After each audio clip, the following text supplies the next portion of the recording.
Hari ni masuk dah tabung? Dah kan? Alhamdulillah. Alhamdulillah masuk. Jangan tak masuk. Tak kisahlah masuk tabung mana kan?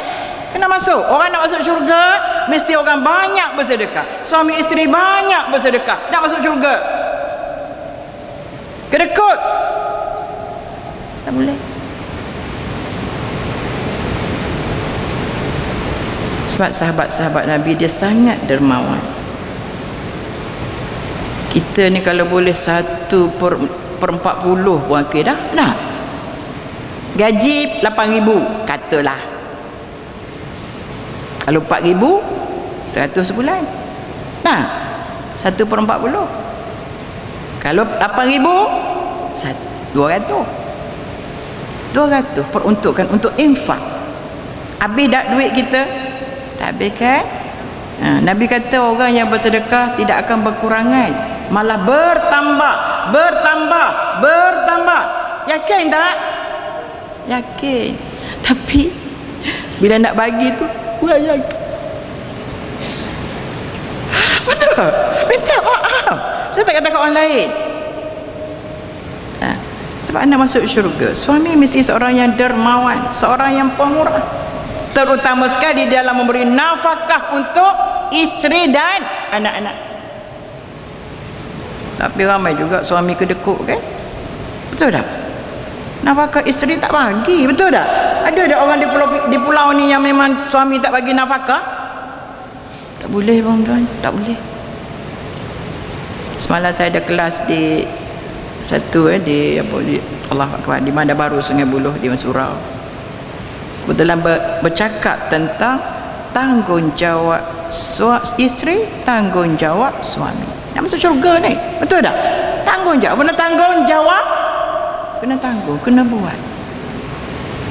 Apa tanggungjawab seorang isteri? Taat pada suami. Taat, wajib taat. Wajib taat. Tak boleh nusyus. Nusyus apa makna dia? Durhaka kan? Durhaka hukumnya berdosa besar. Siapa yang nusyus berdosa besar. Bila berdosa besar, jauh surga pula, jauh. Bila semayang tu rasa macam dekat sikit.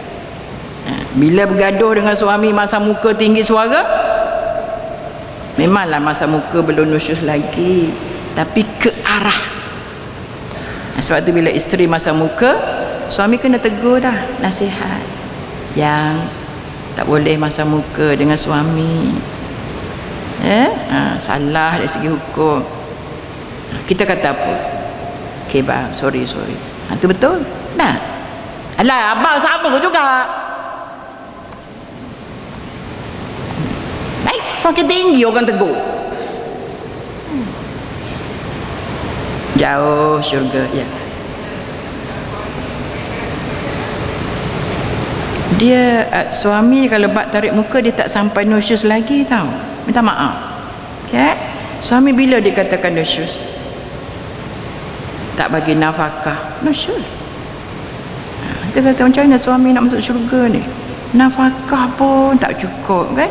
Ada setengah tak bagi langsung. Saya minta maaf, saya tak tahu di sini. Saya jarang kembali ke kendali kaunseling. Tapi kalau di sana, ustazah, suami saya tak bagi nafkah, anak 4 orang ustazah, saya yang semua. Kenapa dia tak kerja? Kenapa tak kerja? Malah. Kalau kenapa tak kerja sakit, lain kan? Lain. Malas. Anak kecil-kecil lagi.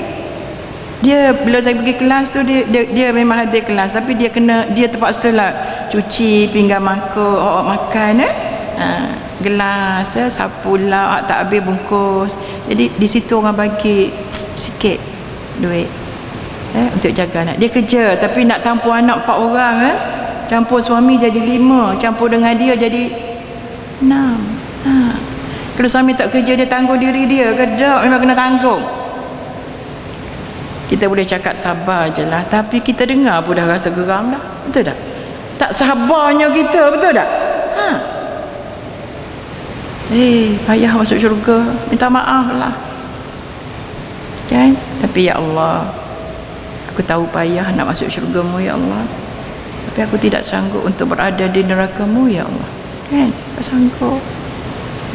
Jadi pertama orang beriman, kedua orang yang mesti salat. Dah bila sebut beriman tu mesti salat, tak boleh lari dah. Suami isteri yang salat dengan sempurna, wa husni ibadatik.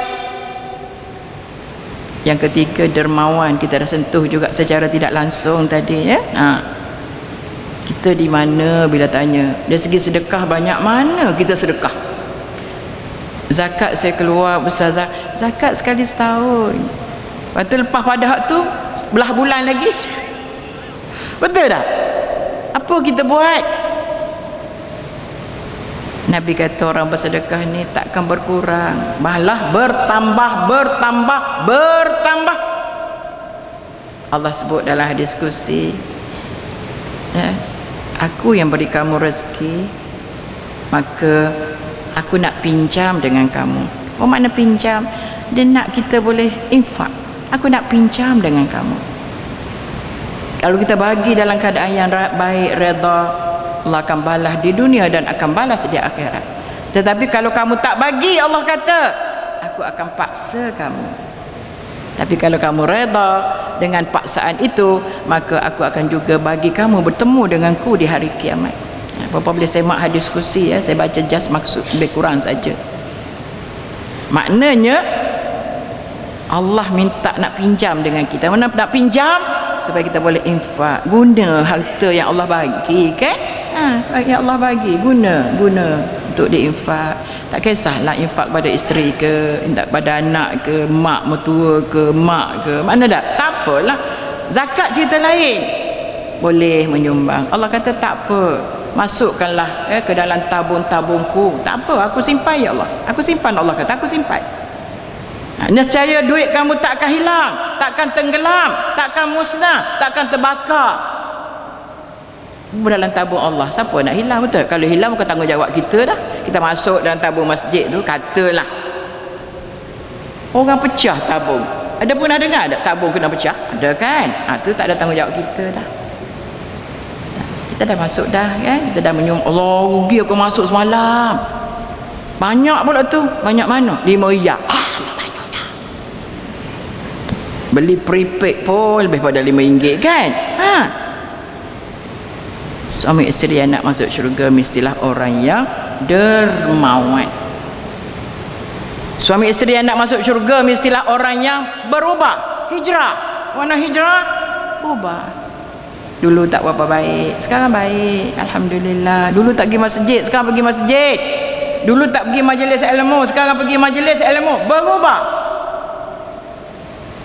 Dulu sembahyang wajib saja kan, sekarang dah buat solat-solat sunat. Mula-mula solat sunat rawatib dulu kan, ambil yang muakkad dulu. Dah nampak rasa okey, dah rasa selesa, dah kita buat, dah rajin, dah buat pula sunat rawatib yang muakkad. Betul muslimat semua? Naik pangkat tak lagu tu? Naiklah ya, hijrah, berubah. Tapi ada orang dulu semayang, sekarang ni tak semayang. Ada juga. Ya. Syurga ni